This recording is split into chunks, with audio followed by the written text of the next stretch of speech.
Hello ji, welcome back everybody to my YouTube channel from Pakistan. हमने पहले एक वीडियो बनाई थी एक चैनल से जिसमें हमने देखा था कि इंडिया के एक छोटे से गांव से एक बहुत बड़ा स्कैम ऑपरेट हो रहा था। और वो जिस चैनल से वीडियो थी, बहुत कमाल की उनकी वीडियोज होती हैं। उनका जो रिसर्च वर्क होता है और साथ में उनकी जो स्टोरी टेलिंग है वो जान डाल देती है। तो आज की जो वीडियो है वो भी उसी चैनल से है। और ये भी एक कमेंट में मुझे बताई गई कि आप इस पर ज़रूर रिएक्ट करें।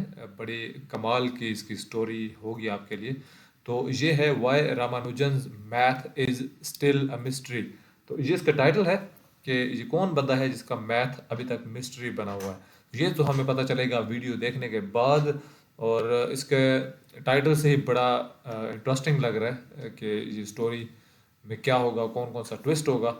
तो आइए चलते हैं वीडियो की तरफ। आपने अभी तक चैनल को सब्सक्राइब नहीं किया तो पहले सब्सक्राइब कर लें, फिर आ जाए मेरे साथ वीडियो देखते हैं। Let's start the video together.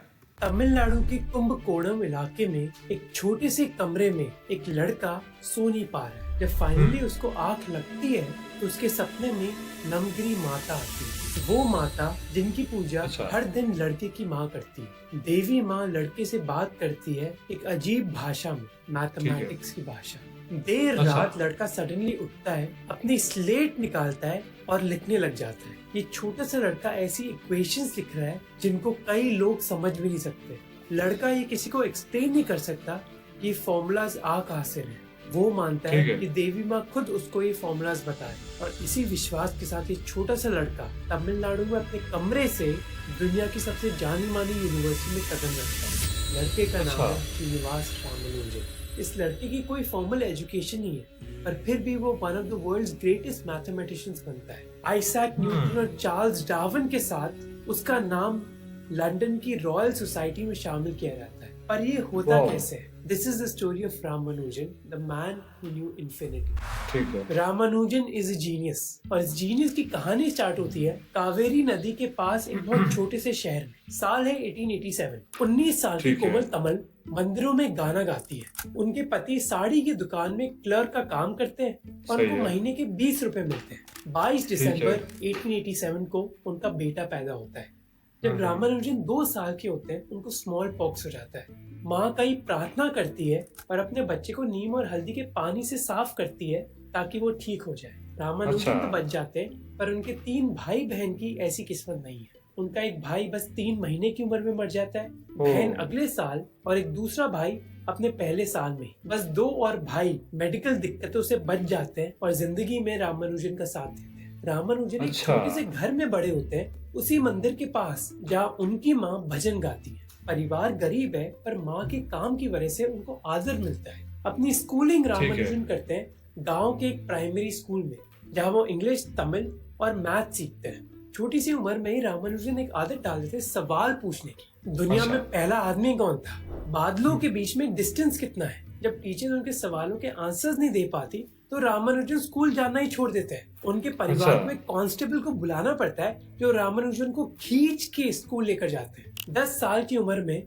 फिर वो टाउन हाई स्कूल जाने लग जाते हैं, जहाँ उनकी मैथमेटिक्स की सुपर पावर क्लियर होती है। अब जहाँ स्कूल में वो मैथ सीख रहे हैं, घर में वो रामायण और महाभारत के बारे में सीखते हैं अपनी माँ ठीक से। है। उनकी माँ मानती है कि रामानुजन का दिमाग देवी नमगरी की देन है। देवी माँ उनके सपनों में आती है और रामानुजन को गाइड करती है। 13 साल की अच्छा। उम्र तक रामानुजन अपनी पूरी क्लास से आगे हैं। वो ट्रिग्नोमेट्री सीखते हैं, कई कॉम्प्लेक्स प्रॉब्लम्स खुद सॉल्व करते हैं और सारे सही है। रिजल्ट्स अपनी नोटबुक में लिखने लग जाते हैं। वो और दूसरे बड़े स्टूडेंट से उनकी बुक्स बोरो करते हैं और एडवांस कॉन्सेप्ट्स को खुद ही सीख लेते हैं। 1903 ठीक में है। वो एक किताब डिस्कवर करते हैं जो उनकी जिंदगी बदल देती है, A Synopsis of Elementary Results in Pure and Applied Mathematics। ऐसी ठीक है। किताब रामानुजन ने कभी पढ़ी नहीं है। इस किताब में 5000 थ्योरम्स हैं, पर कोई प्रूफ नहीं है, जिसका मतलब है कि रामानुजन को एक चैलेंज मिल जाता है ये सारे थ्योरम्स और फॉर्मूलाज को प्रूव करने का। ये किताब सही उनकी है। ट्रेनिंग ग्राउंड बन जाती है। वो एक रिजल्ट प्रूव करते हैं, अपनी किताब में नोट डाउन करते हैं और फिर अगले फॉर्मूला या फिर थ्योरम पर फोकस करते हैं।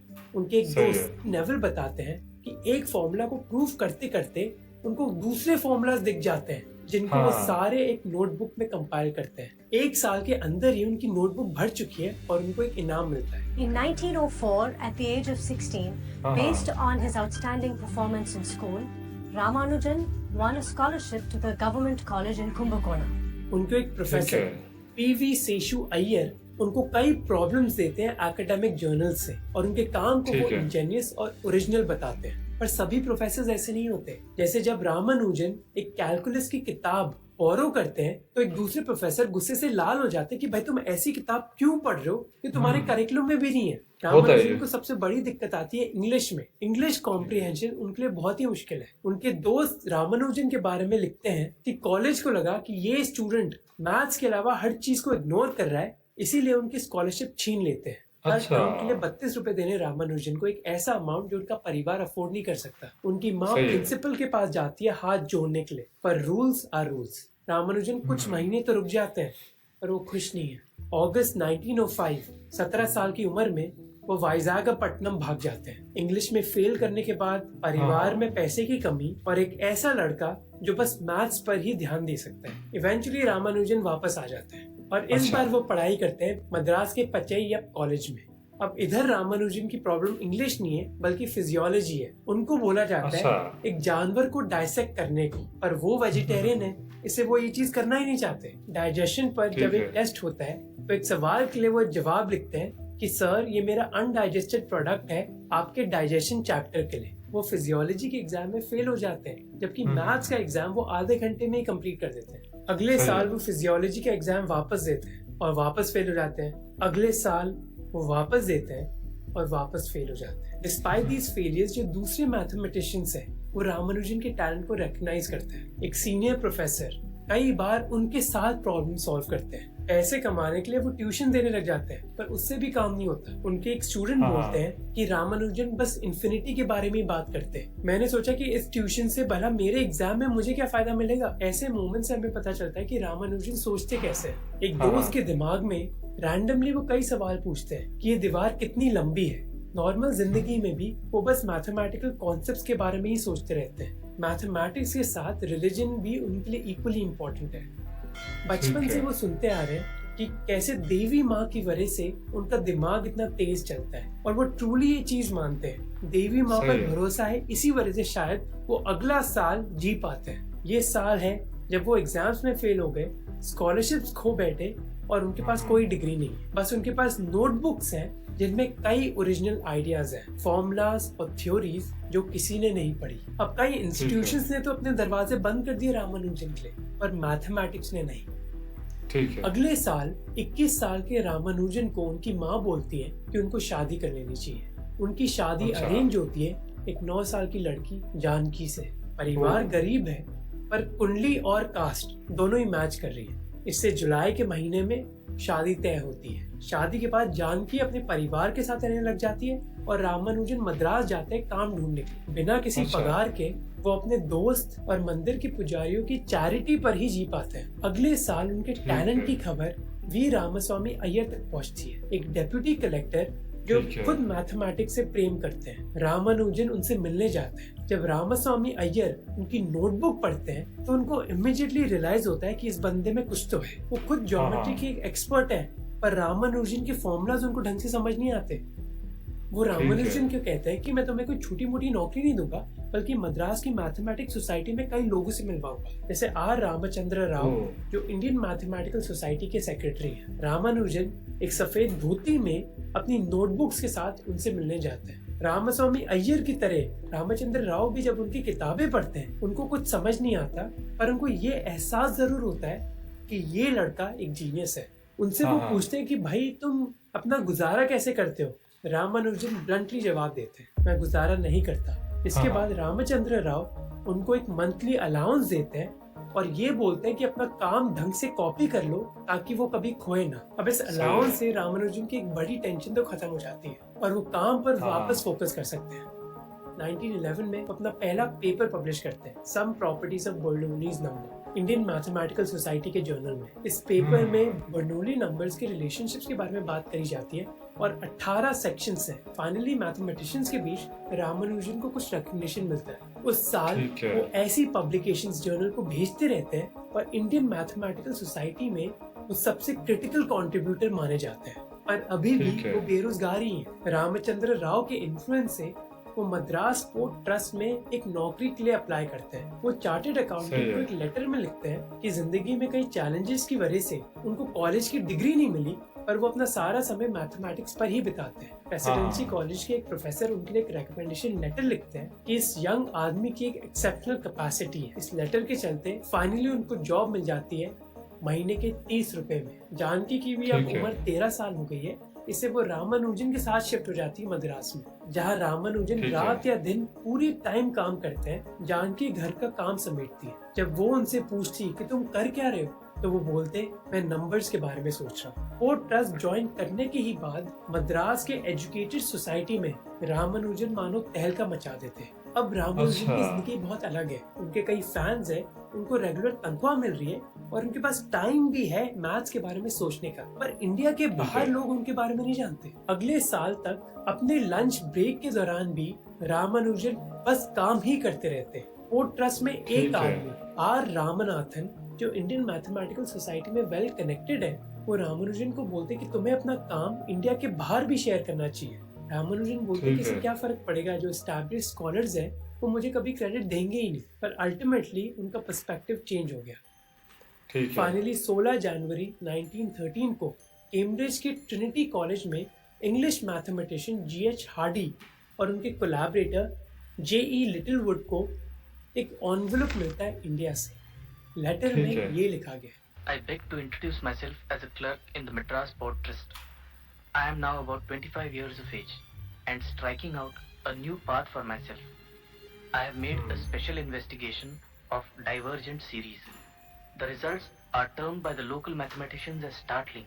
फिर आते हैं 11 पेज के formulas, elliptic and hypergeometric functions, infinite series, modular हाँ। एक्सप्रेशंस और पाई को हम कैसे एक्सप्रेस कर सकते हैं। जैसे वो पार्टीशंस ठीक है। के कॉन्सेप्ट के बारे में बात करते हैं। आप नंबर 5 ले लो। नंबर 5 को आप कितने वेज में एज अ सम एक्सप्रेस कर सकते हो, स्पेशली अगर ऑर्डर मैटर नहीं करता। 5 को हम इन 7 तरीकों से एक्सप्रेस कर सकते हैं। जैसे नंबर बढ़ता है तो ये एक्सप्रेशन और कॉम्प्लेक्स हो जाता है।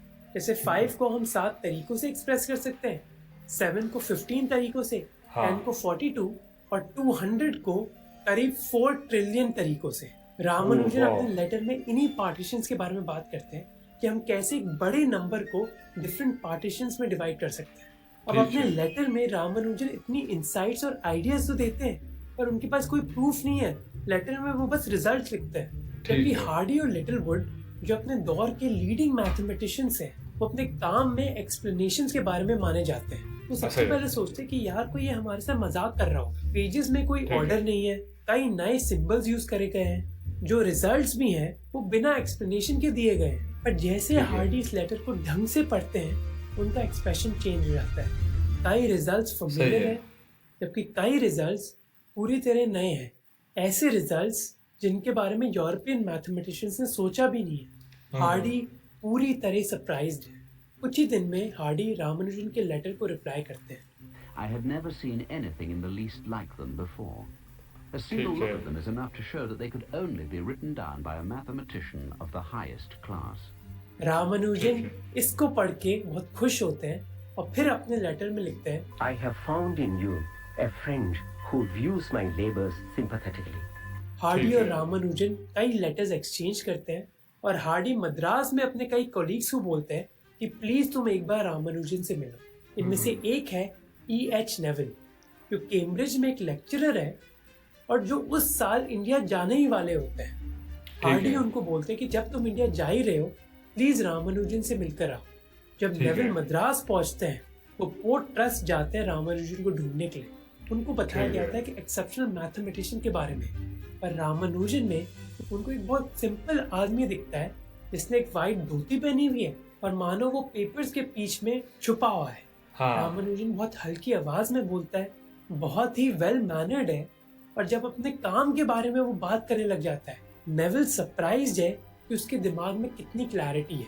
नेविल फिर सही है। हार्डी को लिखते हैं कि रामानुजन ऐसा सिंसियर और सिंगल माइंडेड आदमी है, एक ऐसा हाँ। आदमी जिससे वो जिंदगी में नहीं मिले। नेविल हार्डी को बोलते हैं कि तुम्हें किसी भी तरह रामानुजन को कैम्ब्रिज लाना होगा। इसको सुनते ही हार्डी है। एडमिनिस्ट्रेटिव प्रोसेस स्टार्ट करते हैं ताकि रामानुजन कैम्ब्रिज यूनिवर्सिटी आ सके। इस चीज में ठीक है। यूनिवर्सिटी ऑफ मद्रास हेल्प करती है उनकी। साल की 60 पाउंड रिसर्च स्कॉलरशिप उनको देती है ताकि रामानुजन बस मैथ्स पर फोकस कर सके। हार्डी फाइनली रामानुजन के लिए एक इनविटेशन तैयार करते ट्रिनिटी कॉलेज में। बहुत बड़ी और बात सब है। चीजें सेटअप है, पर एक प्रॉब्लम। वो क्या?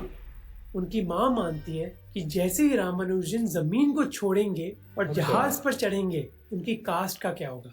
याद रहे कि उस समय मतलब? माना जाता था कि अगर ब्राह्मण समुद्र पर उतर रहे हैं तो उनकी कास्ट चली जाएगी। रामानुजन के पास दो ऑप्शन है, या तो वो अपनी माँ की बात ना माने या फिर वो अपनी जिंदगी का सबसे बड़ा पैशन त्याग दे। महीने बीत अच्छा। जाते हैं और वो डिसाइड नहीं कर पाते। फिर एक दिन फाइनली डिसीजन आता है। उनकी माँ बोलती है कि उनके सपने में देवी माँ आई और देवी अच्छा। माँ ने कहा कि तुम्हें अपने बेटे को जाने देना चाहिए। देवी माँ कहती है कि रामानुजन के काम की वजह से पूरे परिवार को बहुत सम्मान मिलेगा। अच्छा। और इसी आशीर्वाद के साथ 17 मार्च 1914 को रामानुजन 1914 मद्रास हार्बर में एक जहाज चढ़ते हैं अपनी नोटबुक्स, कुछ कपड़े और चावल के साथ जो उनकी माँ और पत्नी ने उनके लिए पैक करे। वो मंदिर में प्रार्थना करते हैं और फिर देश छोड़कर एक ऐसी यूनिवर्सिटी में चले जाते हैं चीजें बहुत जल्दी हो रही जिंदगी बदलती है। अपनी ट्रिप के बीच रामानुजन अपने दोस्त सीवी कृष्ण राव को लिखते हैं, Dear Mr. Krishna Rao, reached Suez this evening.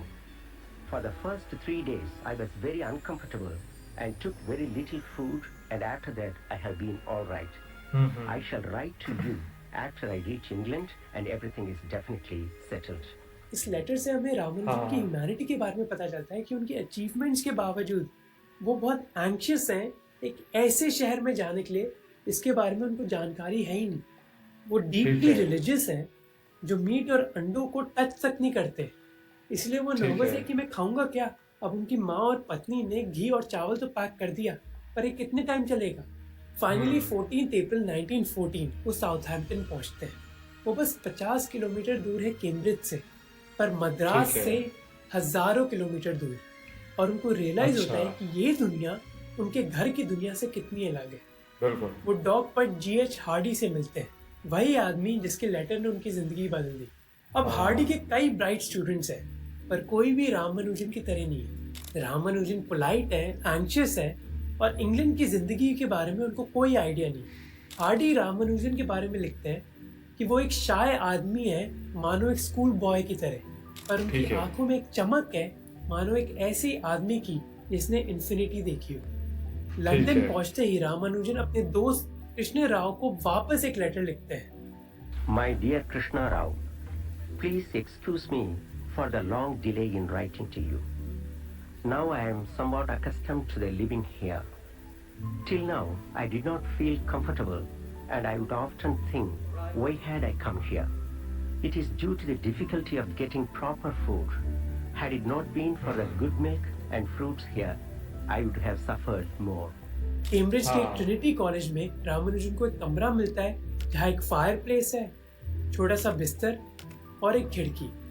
पर इतनी सर्दी में ना रामानुजन को ब्लैंकेट्स यूज करनी आती और ना फायर प्लेस यूज करनी। एक बंगाली स्टूडेंट जब उनके कमरे में जानते तो वो देखते कि रामानुजन के पास इतनी सारी ब्लैंकेट्स थी, पर उसको कोई आइडिया नहीं था कि इनको यूज कैसे करना है। अच्छा। अब डेली लाइफ के चैलेंजेस तो एक तरफ है, पर दूसरी तरफ रामानुजन बहुत खुश हैं क्योंकि वो फाइनली मैथ्स सीख सकते हैं। उनको कोई क्लरिकल काम नहीं करना और रेगुलरली उनको स्कॉलरशिप से पैसा भी मिल रहा है। इसके साथ उनको यूनिवर्सिटी लाइब्रेरी की फुल एक्सेस मिल गई है। इसका मतलब है कि रामानुजन पूरे दिन पढ़ सकते हैं, सोच सकते हैं और काम कर सकते हैं। हर सुबह हार्डी और रामानुजन मिलते और हार्डी बोलते कि रामानुजन के साथ काम करना was the most singularly happy collaboration of my life. ठीक है। रामानुजन कई पेपर के पेजेस भर देते इक्वेशंस के साथ और फिर हार्डी उनसे प्रूफ्स, आइडेंटिटीज और एक्सप्लेनेशंस के बारे में पूछते। This partnership was made in heaven, क्योंकि एक तरफ रामानुजन इंट्यूटिव है जबकि दूसरी तरफ हार्डी यूरोपियन ट्रेडिशन से ट्रेंड है जहाँ प्रूफ्स ऑफ प्रिसिशन की डिमांड करी जाती है। इससे जहाँ रामानुजन बस रिजल्ट लिखते, हार्डी रिजल्ट्स के साथ साथ एक्सप्लेनेशन पर फोकस करते। एक बार हार्डी ने पूछा कि भाई तुम रिजल्ट तक पहुंचते कैसे हो बिना किसी एक्सप्लेनेशन लिखकर। रामानुजन बोलते हैं ये फॉर्मूलाज मुझे अपने सपने में आते हैं, देवी माँ मुझे बताती है। हार्डी रामानुजन की प्रोडक्टिविटी के बारे में जानकर कितने सरप्राइज थे। पहले साल में इन दोनों आदमियों ने कई पेपर्स पब्लिश करे जिन्होंने नंबर थ्योरी को चेंज कर दिया। उनकी one of the earliest collaboration थी पार्टीशन फंक्शन पर, वही टॉपिक जिसके बारे में रामानुजन ने अपने पहले लेटर में लिखा। उनका जो कंबाइंड रिजल्ट है हार्डी रामानुजन फॉर्मूला, वो आज भी one of the most beautiful achievements माना जाता है मैथमेटिक्स में। जैसे if you want to know कि जो नंबर 100 है वो कितनी तरह लिखा जा सकता है as a sum of positive integers, इसका आंसर 19 करोड़ से ज्यादा है। अब इस फॉर्मूला से पहले 19 करोड़ तक पहुंचना इतना आसान नहीं था, पर रामानुजन और हार्डी के फॉर्मूला ने इस चीज को कैलकुलेट करना बहुत आसान बना दिया। हार्डी खुद लिखते कि कई बार वो रामानुजन की एबिलिटी को ग्रास्प नहीं कर पाए। His mind was a repository of formulas, most of them new and quite number of them true. पर मैथमेटिक्स के अलावा कैम्ब्रिज इतना आसान नहीं था रामानुजन के लिए। उनकी डाइट स्ट्रिक्ट वेजिटेरियन थी, जबकि अभी दुनिया में फर्स्ट वर्ल्ड वॉर चल रही है।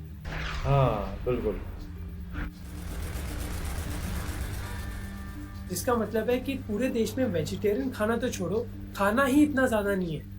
इसलिए रामानुजन को खुद खाना बनाना पड़ता, मेनली दाल और चावल।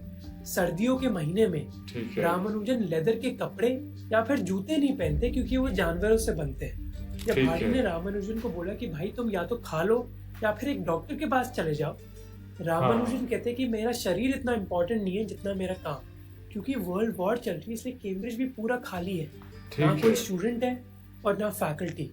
ट्रिनिटी कॉलेज की कोर्टयार्ड तो एक हॉस्पिटल में तब्दील कर दी गई है। रामानुजन पर बस अपने कमरे के अंदर रहते हैं, पर उनको इतना अकेलापन महसूस नहीं होता।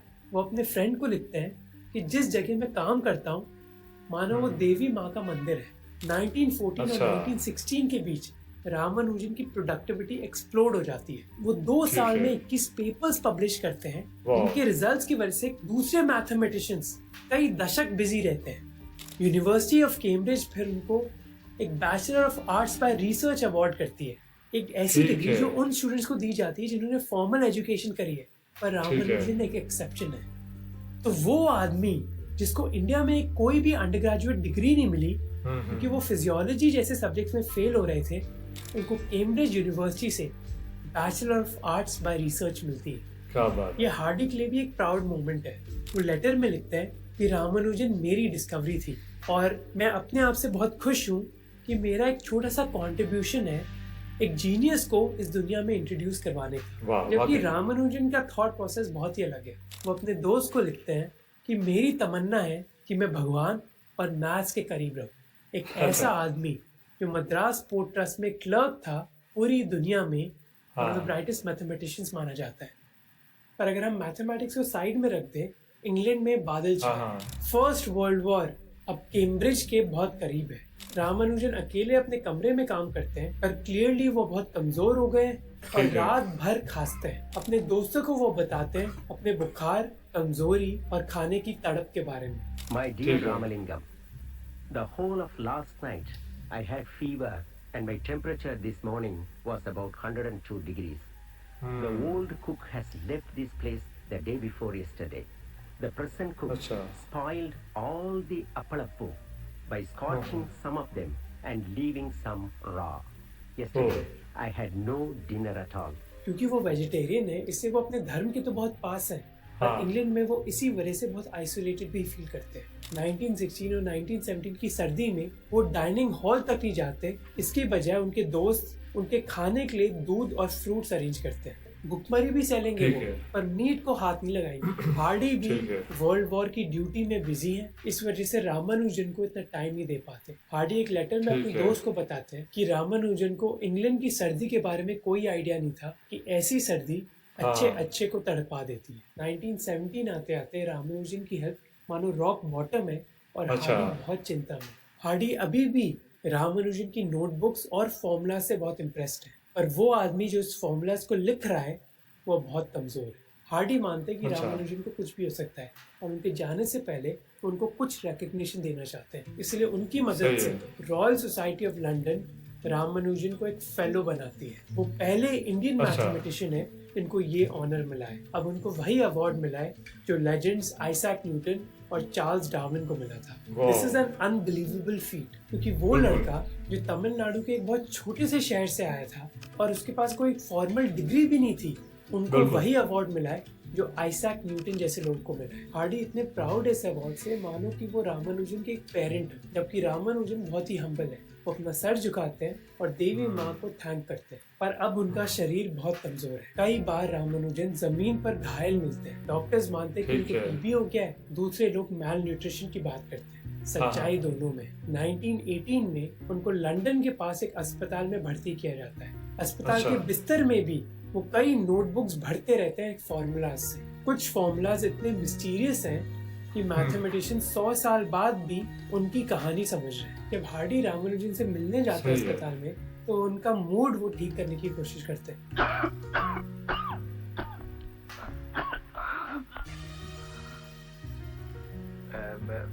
Ramanujan, I just took a taxi cab.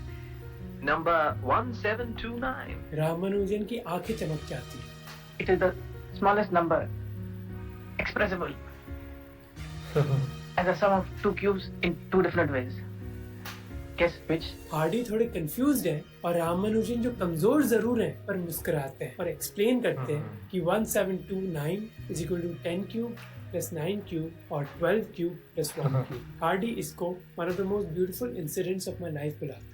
बीमारी में भी रामानुजन की थिंकिंग बहुत क्लियर है। वो हार्डी और दूसरे मैथमेटिशियंस को लेटर्स लिखते रहते हैं और अपने रिजल्ट्स एक्सप्लेन करते हैं। जहाँ रामानुजन का शरीर कमजोर हो रहा है, उधर इंग्लैंड में सिचुएशन बदल रही है। नवंबर 1918 में अग्रीमेंट साइन होने के बाद वर्ल्ड वॉर 1 इंग्लैंड में समाप्त हो जाती है।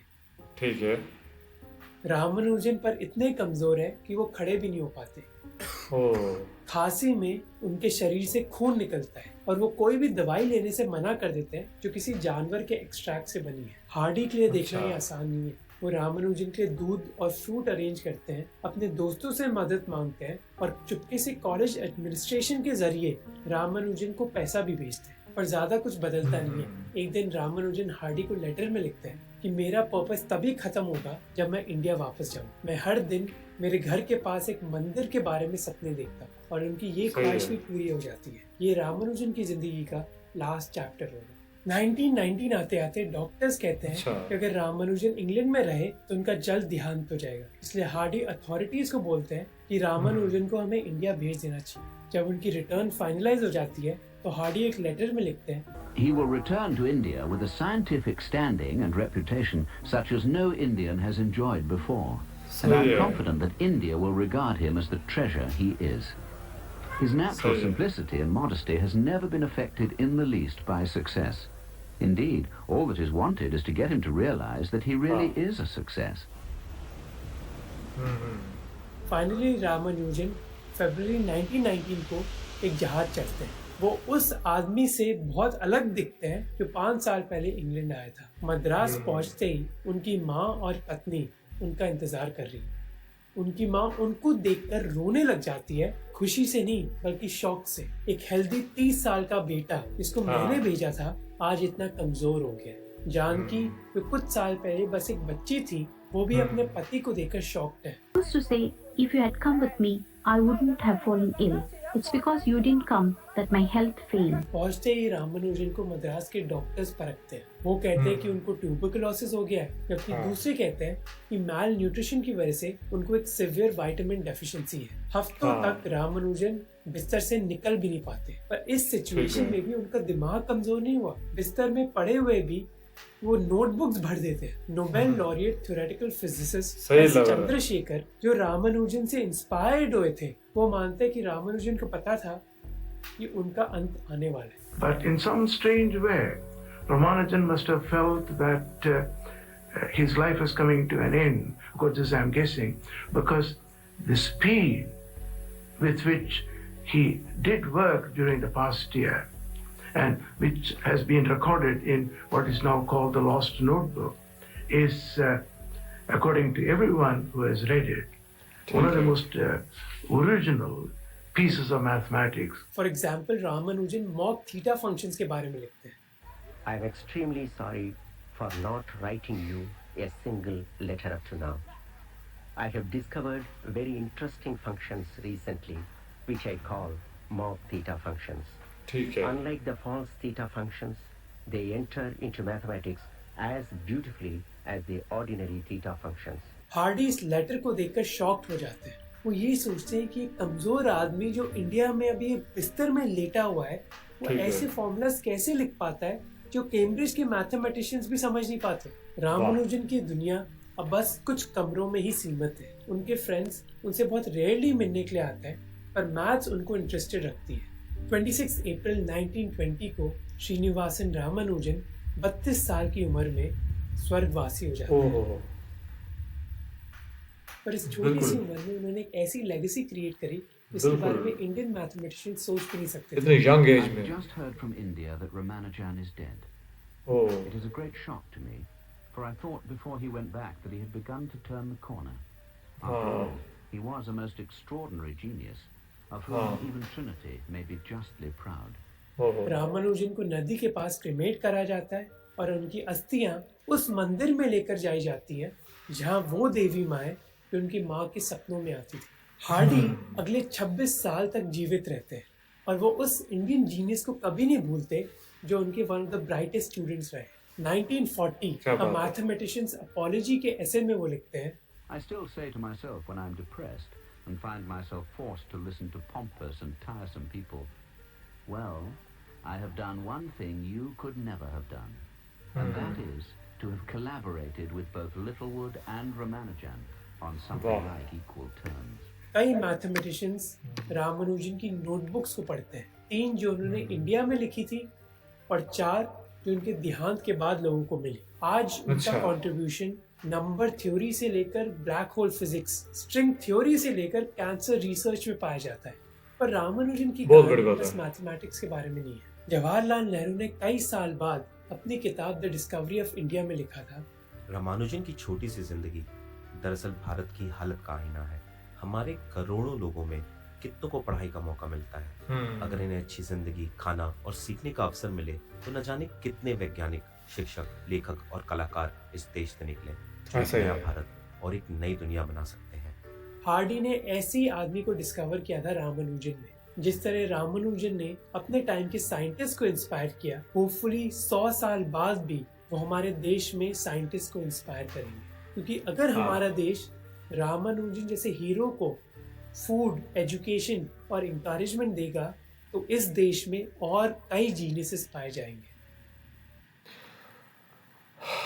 बिल्कुल जी बिल्कुल।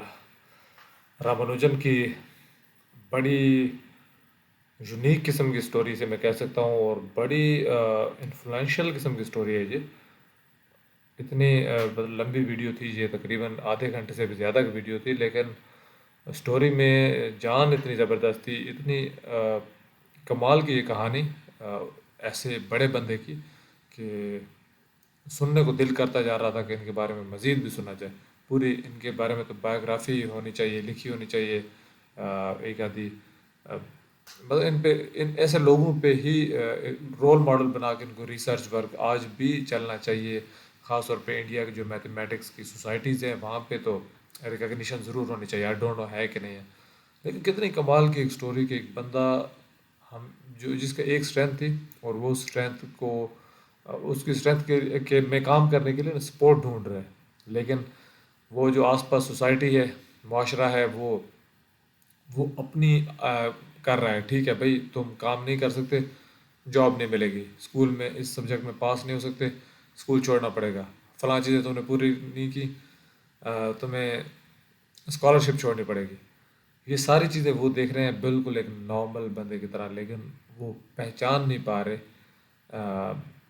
उस हीरे को, कोयलों में छुपे हुए हीरे को, जो बिल्कुल तड़प रहा है कि मुझे कोई ऐसा मौका मिल जाए कि मैं अपना वो काम कर सकूं। तो बहुत कमाल की स्टोरी इसमें। हार्डी का जो किरदार था वो बड़ा ज़बरदस्त। देन यहाँ पे नज़र आता है एंड पे वो बड़े सैड से एंडिंग भी होती है कि एक बंदा जो बहुत अरसे तक रह सकता था, बट कोई नहीं है, जहाँ तक किसी से काम लिया जाना होता है उतना ही वो काम करता है, वो चले जाते हैं। उसी मकसद के लिए आए थे कि जितना काम वो इस एज में कर गए, शायद 5-5, 6-6, 100 साल भी लोग जी के उतना काम नहीं करते हैं। तो लेकिन ये होता है कि बंदा ये तो सोच आती है ना कि अगर तब कम्युनिकेशन कितने ज़राए होते, तब ये जंग का माहौल ना होता, तो मे भी हालात बिल्कुल डिफरेंट होते। वो खाने पीने की दिक्कत, वो अस्पताल की दिक्कत ना होती, तो इसकी एंडिंग की और तरह से हो सकती थी। वो उनकी माँ बीवी जो पीछे वेट कर रही थी, उनको ऐसा रामानुजन ना मिलता वापस आके। खैर, लेकिन वो जो हम असल में जिस चीज़ की वजह से हम आज ये वीडियो बना रहे हैं, वो उनका काम है। और अगर वो काम, उसको उस काम को ऑनर मिलती रही और वो काम अभी तक मिस्ट्री बना हुआ है लोगों के बीच में, लोग अब तक उस पर काम कर रहे हैं, तो ये बहुत बड़ी बात है। उनकी वो कुर्बानी आज और अगले कई सालों तक डिबेट में रह सकती है। तो मुझे बड़ी कमाल की ये स्टोरी लगी है। ऐसी स्टोरीज़ और भी बनानी चाहिए मेरे ख्याल से। तो आप ही मुझे बताएं ऐसी स्टोरीज़ जिनको मैं कवर करूं। अब मैं आपसे इजाज़त चाहता हूं। ऑलरेडी बहुत लंबी आपने वीडियो सुनी, अब मेरी बातें आप ज़्यादा ना सुने। मैं आपसे इजाज़त चाहता हूं। नेक्स्ट वीडियो में मिलेंगे दोबारा से तरोताज़ा होकर। तब तक के लिए मैं आपसे इजाज़त चाहता हूं। Bye bye.